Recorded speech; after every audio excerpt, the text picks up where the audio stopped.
Well, I think his work ethic has been consistent. I think he's done a really good job being a student of the game. I think he's growing as a leader. I think he's coming to grips with what that entails and how critical that is of that position, in terms of where we want to go on offense. It's going to have a lot to do with his growth as a leader. So I think we've seen that probably in the last 7 or 10 days. He's grown up in that area. There's a certain sense of respect that has to be associated with that position. And he's got to establish credibility by being consistent. And he really needs to set the standard in terms of how we prepare on offense. And I think he's done a good job of that so far. Obviously, last year he had trouble staying healthy. That's an emphasis he said. Coach Graham said, well, how have you helped him with that? Or what advice have you given him? Right. Well, I think we've started in the offseason with a plan of attack just to kind of really attack those areas where he's got issues, whether it be in the offseason program, working on shoulder stability, core strength, lower body, flexibility and power, just an overall year-round plan for his development. And I think he's seen the benefits of that. So, the key is going to be his discipline in terms of sustaining that. And then I think he's got to manage the game better. I think he's got to take risk and just be calculated about when he takes those risks. So I think, you can overcoach that to some degree as well. He's got a little bit of that in him. He likes to attack. He's aggressive, and you want to use that to your advantage and control that and channel that the right way, and I think that's the key.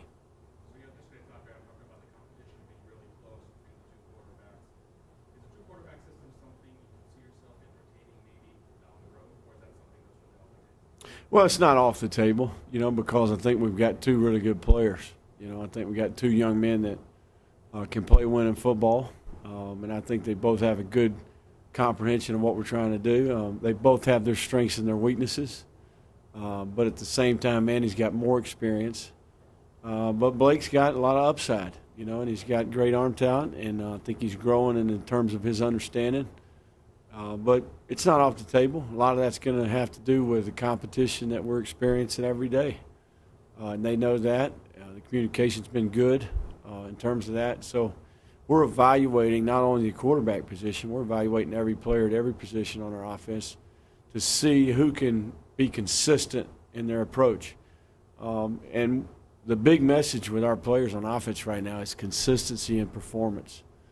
You want to be valuable to me as a coordinator and to our coaches on offense. We need to know what we're going to get each day when you show up. So we're lacking in areas. There's certain young men on our team that need to really take another step in those areas. But then we also got several young men that are doing a good job. So we're work in progress, and most football teams are. I tell them all the time, every team in America's got a set of problems. It's who manages those problems the best. And who prepares the best to manage those as we approach the game.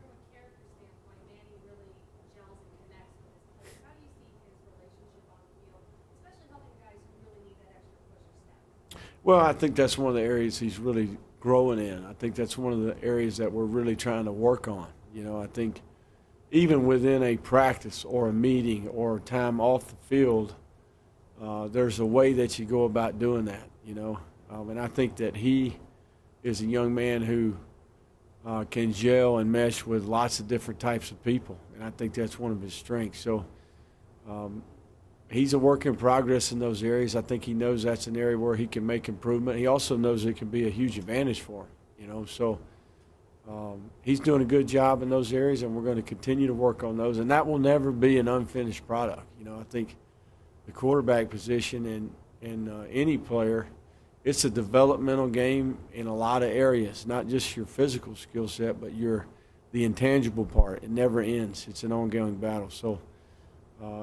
in general, we're going to continue to fight that battle, and I think he's doing a good job in that area. You called tight end the jack of all trades in your offensive half kind of since you came here. What are you finding with the different ways that you can use J.J. Wilson based on his skill set? Well, I think that in that position group, whether it be the other running backs that have a good skill set or J.J., Tommy, and a number of other guys. Nick Ralston fits in that category as he gets healthy and we get him back. So, you know, that when you start to inventory fundamentals that they're responsible for, you know, concepts that they must understand, whether it be runs, passes, protections, those guys have got a lot on their plate, and they've got to be some of the best students of the game that we have. You know, so more than ever, you know, as we approach a game and we narrow down a game plan, those guys have got to be really disciplined in their approach.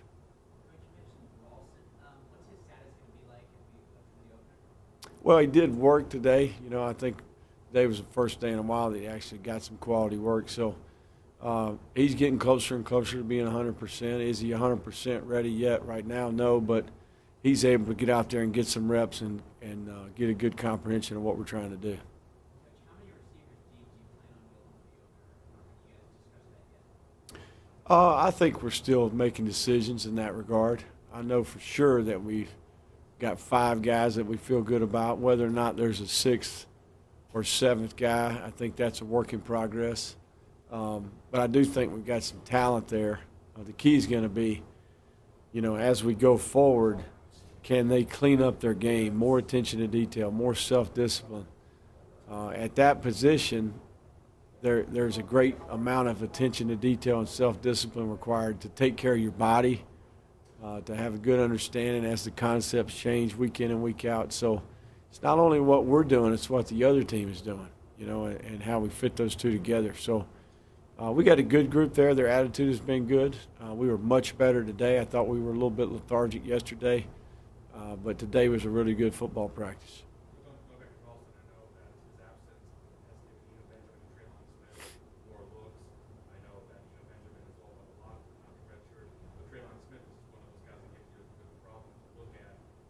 Does his prospects for this year's front red shirt are not depending on the health of the Carlson? Well, Traylon, I think he's going to be ready to play. You know, he's even started to catch up a little bit, you know, just in terms of he's flashed and really shown, hey, he might just have the maturity to handle this opportunity. So Traylon's done a good job, you know, and he's a little bit different than Eno because he got here in the summer. But I think that group in general, all those guys, you know, can expect to play, and special teams is a huge area for each one of those guys as individual players. So all of those guys are up with us. They're preparing to play as we speak. So until something changes, I would expect all those guys to play. Throughout camp, which group have you seen make the biggest improvement change? Well, I think overall every position has seen tremendous growth. You know, I know I've talked a little bit in the past about our receiver group. I felt like that group, just in terms of what we're trying to do and our expectation, Coach Likens and myself, I think they've really made drastic improvement overall. But each individual position group and unit has done a really good job. And that is not finished by no means, you know, and there's a lot to be said for when you put a game plan in and you start really zeroing in on the attention to detail to everything that we're trying to install and prepare to attack the other team, you know, that's where you really find out, hey, is a guy game ready? You know, and that's the thing, game ready. We're close to being there, and we got to continue to work. How has Blake responded just in running with that second team lead? I think he's done really well with it. You know, I think he's a quality young man with great character. I think he understands the team concept, and he's been through these situations in the past. So he's got 3 years to play, and obviously the competition is ongoing. So I think he's controlling what he can control, and that's how you practice, how you prepare, your film study, your attention to detail and focus in the meetings. And then each rep you get, you got to make the most of those reps. And that's been his approach, and that's exactly what his approach should be. Competition at every position is still an ongoing process, but do you feel offensive line has settled in to the starting line? We're close. You know, I don't know that we are 100% sure about that right now, but I think that'll be week to week, every week. I'll be honest with you. You know, until we got 5 guys that we know exactly what we're getting every day when they show up, it'll be ongoing. So we've got good flexibility there. I like that group. I think they've made progress, and I think Coach Sale's done a tremendous job with that group. Going back to Manny, he said yesterday he has a lot of film study that he's been able to do. That's something he didn't have film this much film himself last year. Right. Going into last season, how much does that help? Just having that amount of film. Right. Well, I think I always equate it to chess. Okay, so do you play chess? Okay, so if you walked up on a chessboard and the game was about halfway over and you looked at it, you would have no clue what's happening right there, right? But if you're 2, 3, 4, 5, 10-year veteran of chess and you walk up on the game, then you're looking at that board, you kind of know what's happening. Does that make sense? So that's where he's at. You know, now I understand conceptually what they're doing on defense, what we're trying to do on offense. Until you got a language you can speak, then, you know, it's like moving to Japan and you're not fluent, right? You're walking around, you got no clue what's going on. But once you start to have a language, then it all starts to make sense to you. So that's where he's at. You know, he's got a language that he speaks, and I think more than ever he's starting to understand conceptually what's going on out there.